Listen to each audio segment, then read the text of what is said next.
Welcome to the Pop Off PC Mag Show, where we talk about video games, trends, games, all the things in the industry, talk to cool people. And today we're talking to a very cool person, Latoya Peterson, co-founder and CXO at Glow Up Games. You're our guest here today. Thank you so much for joining us. Yeah, thank you for having me. So just first, for our audience, just who are you? What's a little background on yourself? Yeah, so I normally describe my career as kind of games adjacent. So I've always loved video games and playing stuff 6 years old, but I was actually a media executive. I was not actually in the games industry. And so even back when I was writing about games and doing games criticism, I was not a gaming journalist. So like working for somewhere like Kotaku or Polygon, I was a journalist that wrote about games. So like I was normally in other types of newsrooms like Al Jazeera, or like Fusion or like ESPN, which is more recent, the last job I had. And then would write about esports and things like that, or write about, the different stuff that I saw, particularly around race and representation in games, particularly for the blog that I used to have back about 10 years ago now, called Racialicious. We talked about race and pop culture, and I talked about games. So I was known to folks in the games industry and had a lot of friends who were in the industry, but I never really thought that was the path for me. And while I was at ESPN, which is owned by Disney, they do a lot of work with just kind of a lot of just cutting edge technology. So I got to experiment a lot with VR and AR and with some artificial intelligence. And that's when I really started talking closely to my friend Mittu, who is now my co-founder, Mittu Kandekar, who's also like a 13 years vet in the games industry. And she's got a BAFTA, she's done all kinds of cool stuff. And when I was leaving ESPN, I was like, okay, I need my next challenge. Like, what do I want to do? She goes, well, let's start a game studio, which wasn't really on the bingo card. It wasn't something I was thinking about doing, but she kind of opened it up, and then very randomly, as we were just even thinking about what this could be, we got reached out to by HBO to come in to figure out if we could pitch for the Insecure game. And so that's where everything started, and it's been about 2 years. Wow. Okay. So that kind of gets in some of the other later questions I wanted to ask. But yeah, so you mentioned kind of with Glow Up Games, and a part of your path coming into the industry is focus on like race and representation. Did you find that, I guess, when starting the studio, did that kind of present a challenge trying to like keep that focus in mind while like doing something like starting a game studio, considering just like how representation is in the games industry at large? Yeah, representation is kind of in the toilet. Like, it's gotten better over the years. I think I gave a talk at South by Southwest back in like 2012, where I was like, oh, if I want to play as a Black woman in the 40 years of gaming that exists, in the 30 years I've been playing, there were like 12 playable options. And then I think one of the women from Gameheads updated that in 2019 and found 19. So I was like, okay, it's not getting like dramatic. That's like 50% increase. Yeah, like I was like, okay. And like, again, if we're taking out fighting games, like, are we really okay? I don't know.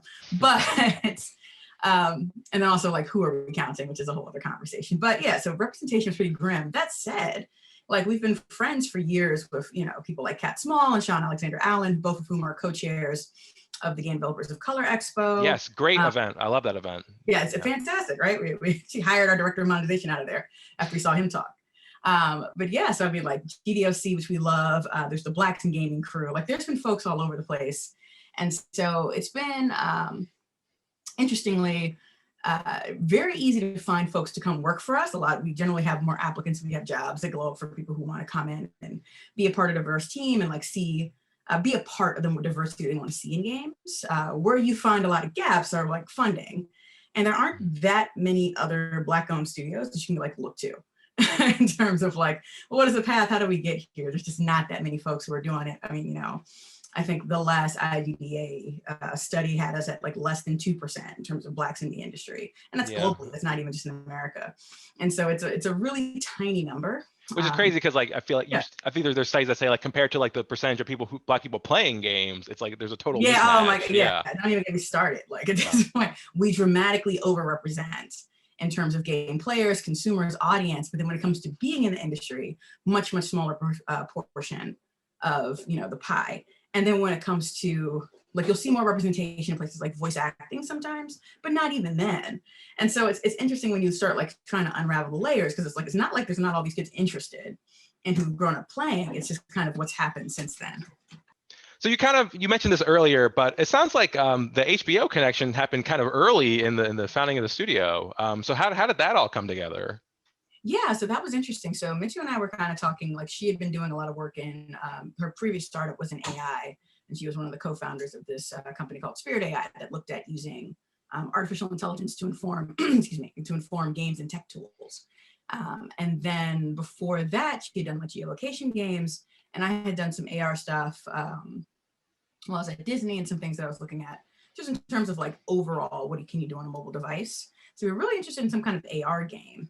And kind of like this opportunity kind of popped up out of nowhere. We had some other friends in the industry that were working with HBO on Game of Thrones titles. And when they kind of knew, oh, we're looking for a team to put together this kind of game, our names popped up. So even before we had a company name, before those things happened, Sweet. That's we awesome. from our partners at HBO. Yeah, it was really cool. And again, like we were both huge fans of the show, loved Issa Rae, been following her since like the Awkward Black Girl days. So it was definitely one of those things where it's like, it's very once in a lifetime. Can't turn it down. We got to figure out how we do this. So were you able to like collaborate? Did you talk to Issa Rae? Does she have like input on like what Yes. okay. So yeah. I mean, Issa is fantastic. She's been a really big champion of the show in the studio. And then again, like because it's not the game that you normally see. So, there's not tons of games with Black protagonists. There's not tons of games based on Black IP, which is a whole other kind of conversation that needs to be having. How come creators of color don't see their IP coming into video games the way that white creators do, which is a whole other conversation. But Issa was just very interested. So, HBO was supportive. They made sure that we met her, which is not usual for a licensing deal. Normally you just kind of do your thing and they have no idea what's going on. Right. They just sign off on it and like, they just kind of sign off or like, come back and forth. And in this case, like Issa met us, we had to pitch the game to her and Prentice Penny, who's the showrunner, her management team. And like, everyone has just been super supportive from day one, like helping us get access to different things. Will Price from HBO has been like an amazing advocate. And so like, we've been able to do a lot of things to make it really feel like the show that I think wouldn't have been possible if it hadn't been for like the enthusiasm of that whole team. Sweet. So can you just tell us a little bit about the game, like what it is, like what you're doing exactly? Sure. So one of the things we did, we combined a life sim, kind of like your standard, what you would normally see, with a pretty unique rap rhyme simulator that we actually didn't have on the market. We had to create that from scratch. So our good friend Anango, whose rap name is Samus. Oh yeah, she's great. Samus. Yeah. So Samus is the audio director. For awesome. Cool.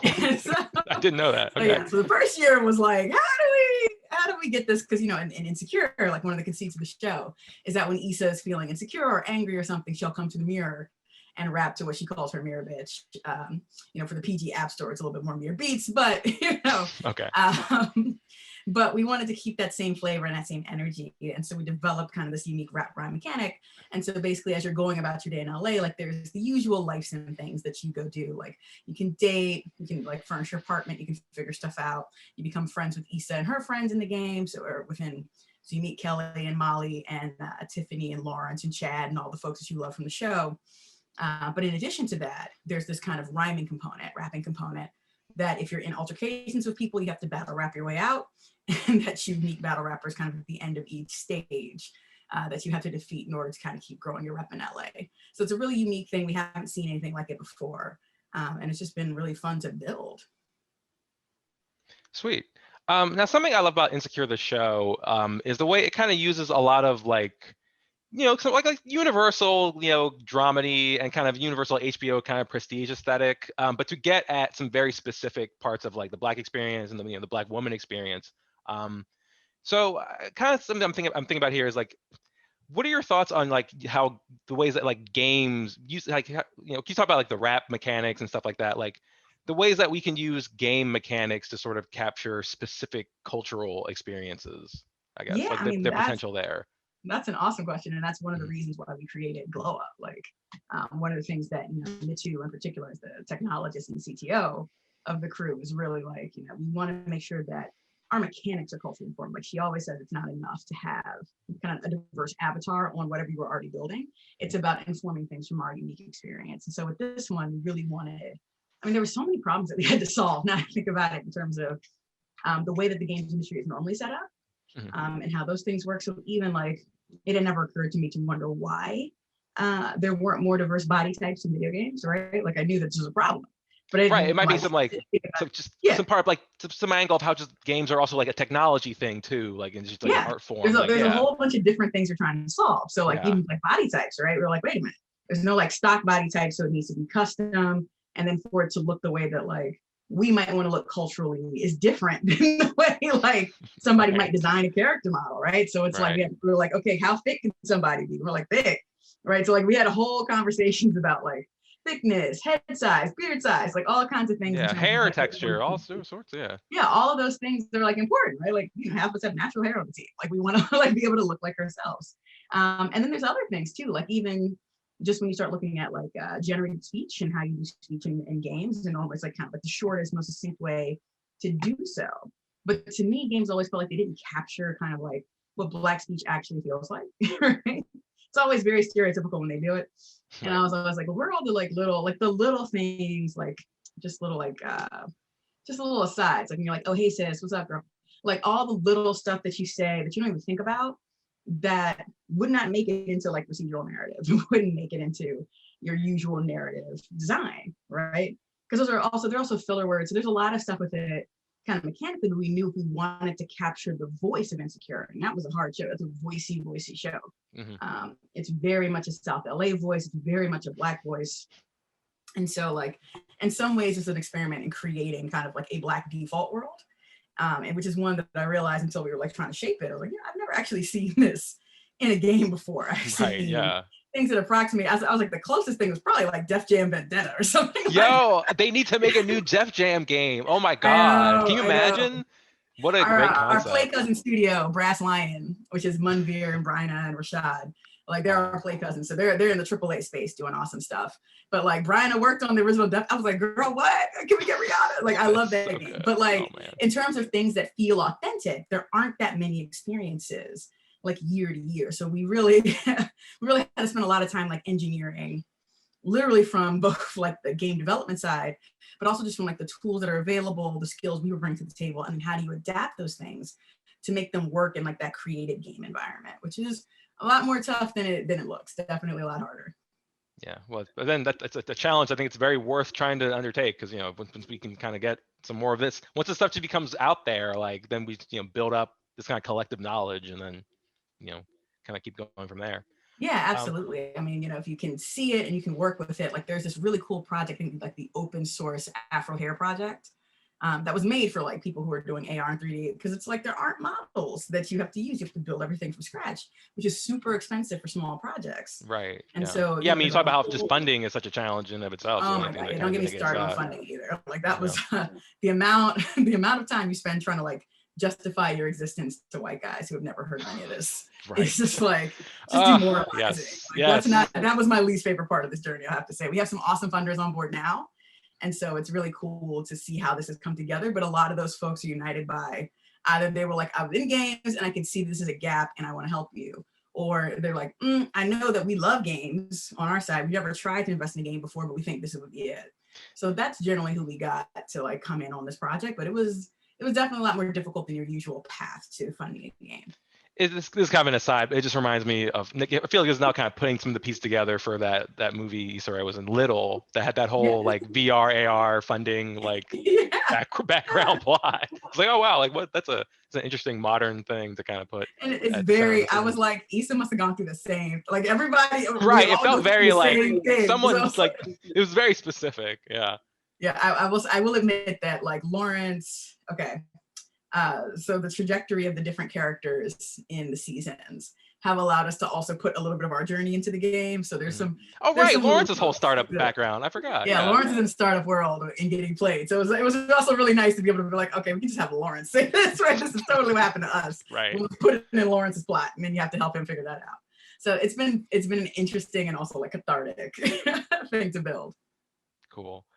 So you're working on this now. Is any kind of time frame? Any when people? Yeah. So the goal is to drop with the final season. Final season comes back in the fall, and so the idea is that we'll do a little crossover. So there'll be some special events around that.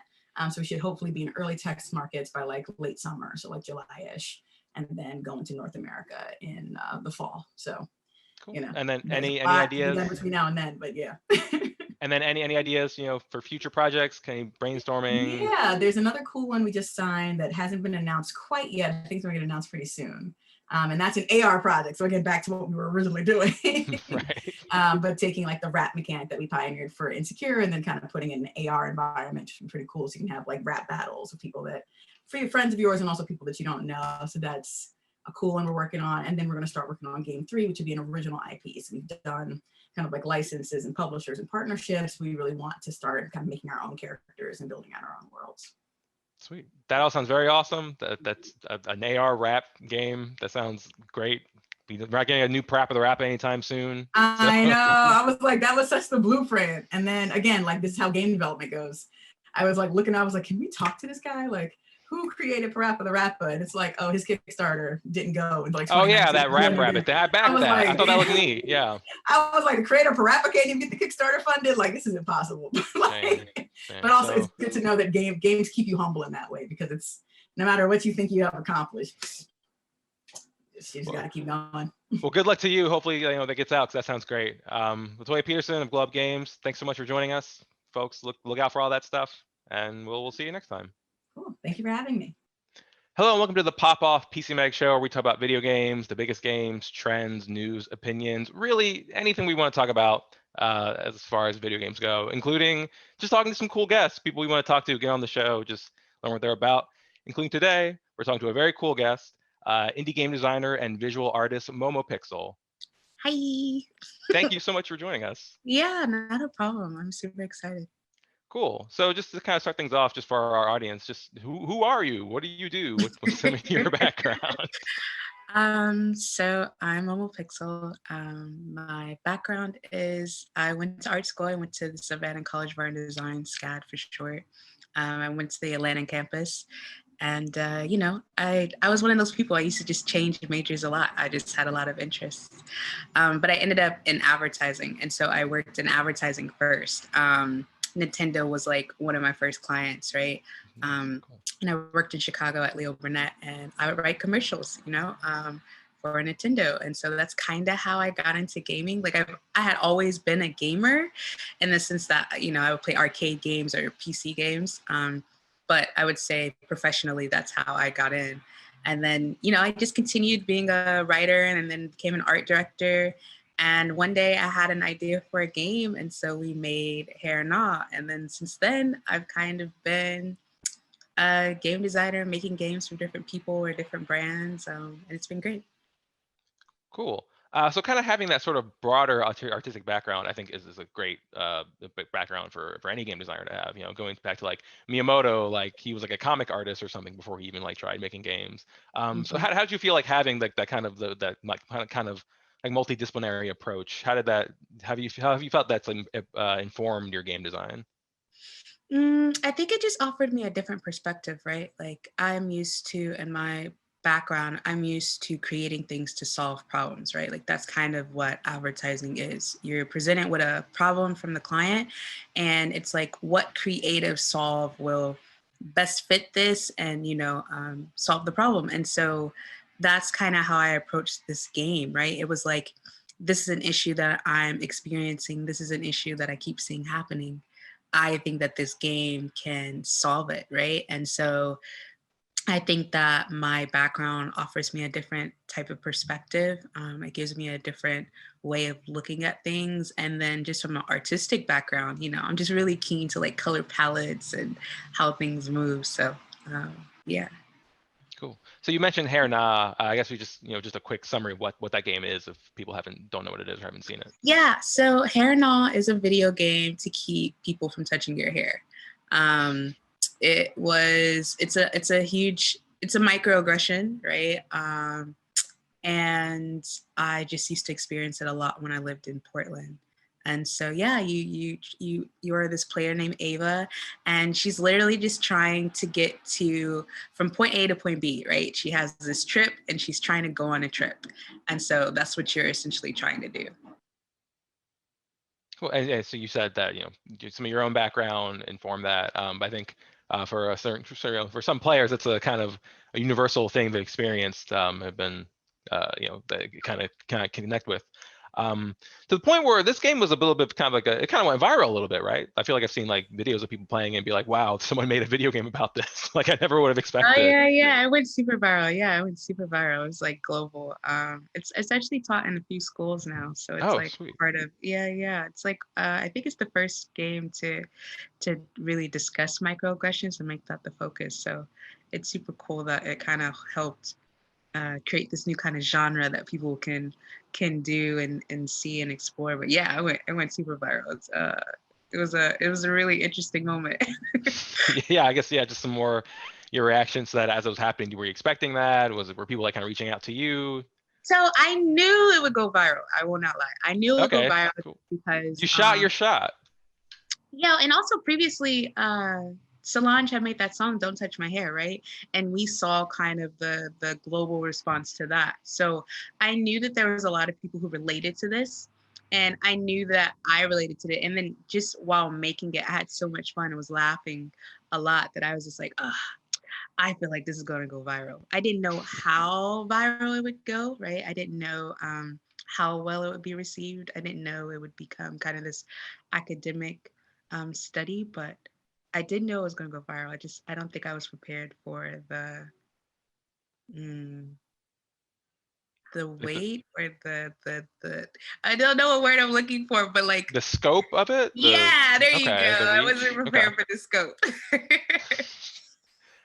Um, well, I mean, yeah, I mean, I played it when it kind of was first going around a few years ago, and yeah, it got me thinking about just kind of like black hair as a sort of, I guess, like kind of microcosm for just black representation in gaming in general. Between like, I'd written an article about how I don't like wearing VR headsets because it messes up my hair when it grows out too much. Yeah. Or like that game that Valve had canceled, in the Valley of the Gods or something, where like the designers were really talking about like we're putting a lot of effort into like the tech to make sure that like this black hair like renders properly. Um, so yeah, just hair as this is like this thing you can point to about like about again like the black experience in games. But kind of building off of that, like um, yeah, that's what was so fascinating about that game was kind of gamifying this very specific kind of cultural experience. Um, I guess just give thoughts on like other ways potentially in the future, like just that approach with sort of indie games or art games, like using like game mechanics to try to convey like microaggressions or again like just being a part of a certain group, like stuff like that. Does that make sense? Yeah, I mean, I think there's a lot of different ways games can do that, right? It doesn't necessarily have to be a microaggression, but I think there's a lot of ways to have cultural, mm, just cultural truths, I guess, applied to games. I think it depends on who's making them, right? And what kind of game they want to make. You know, there's a few that I'm working on right now, and I don't know. I get excited about the prospect of being able to put what I know and what I know my friends know into games and making them feel relatable in a different way that I haven't often seen in games. So I think there's a lot of ways that people can do it, and you're starting to see it. Um, there's a lot of beautiful games coming out, and I think as time continues, it won't be such an anomaly, right? I think that people are getting more access to game engines, and people are learning more, and you know, I don't know. Yeah, I think that there's a lot of room for it. It really just depends on the people and what they want to do. I think that's the beautiful thing about games. Sky's the limit. We want to talk about game engines. People should go to PC Mag. We have a whole roundup of like consumer level game development engines that you get into. Mhm. Just a little to plug that right there. We were talking beforehand. You said you're New York based? I am New York based. Okay. Have you been to the Game Developers of Color Expo when they've had that in person? So I haven't been to it, but I definitely support it. I wanted to go virtually, but I feel like I was working on something at the time, but I know all about it. I think it's amazing. The team is phenomenal. And I love that they also provide like funding, right? They're like also like there's like tangible things that come from it. But I think it's a great space to meet other game developers of color in the space, and just I don't know, it's a great event. And I love the organizers. Yeah, that's a good point about like, yeah, like actually like here's something that can really help you, because like we talk about games as like these like empathy machines, and that's, I think that's there, and but that's like kind of like hoping on like potential versus like here's a real thing that's like really actually helping people, as opposed to just sort of Absolutely. just kind of hoping. But I mean, if you've gotten feedback from players though, being like, I played this and it kind of changed my perspective and kind of helped me, potentially understand this. Yeah. I got a lot of people being like, "Oh man, I had no clue that this was such an issue, or, a lot of people being like, I shared this with people at my job so they could understand this is not okay. Yeah, I've gotten a lot of great messages and feedback. Even recently, like a girl told me that she changed her major. Like now she's a game designer, like she's a Nice. game design student, right? She's like, because your game was like the first game and I didn't know. And I was just like, oh, that's great. So yeah, I've gotten a lot of great feedback. So yeah, it's been great. Sweet, awesome. So you mentioned some other projects you're working on. Any that you want to talk about or plug or kind of tease? I cannot tease any of them, but I can only say that one is based on an exhibition that I always do, like an art exhibition. So one's based on kind of that mythology. So if anybody has seen, the Momoland events and stuff, you'll kind of get a little tweak of what it's about, because we already have a VR game that we show at the exhibitions.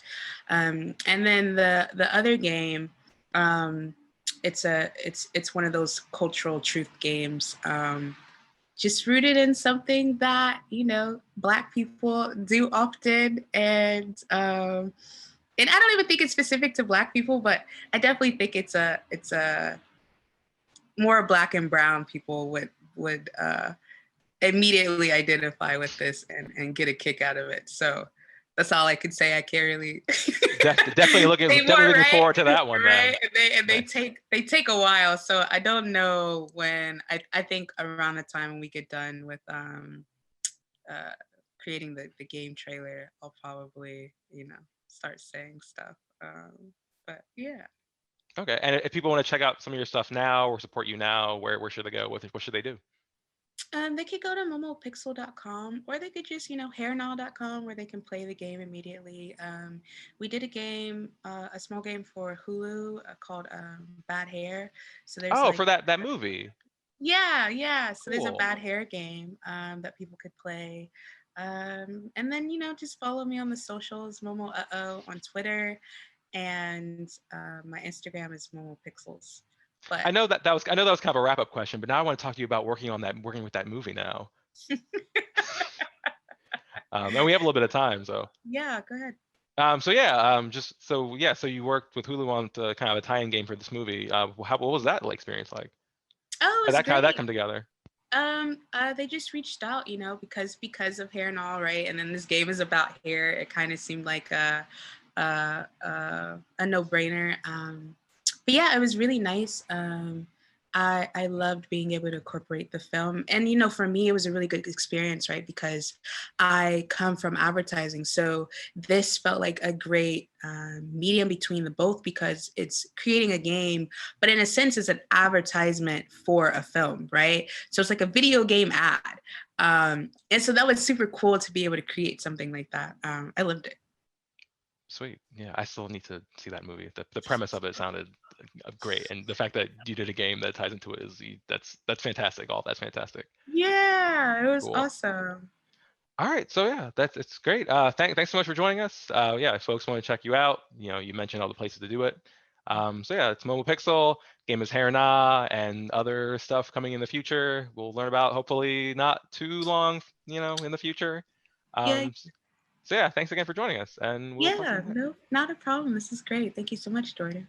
Sweet, and we'll talk to you next time. Bye.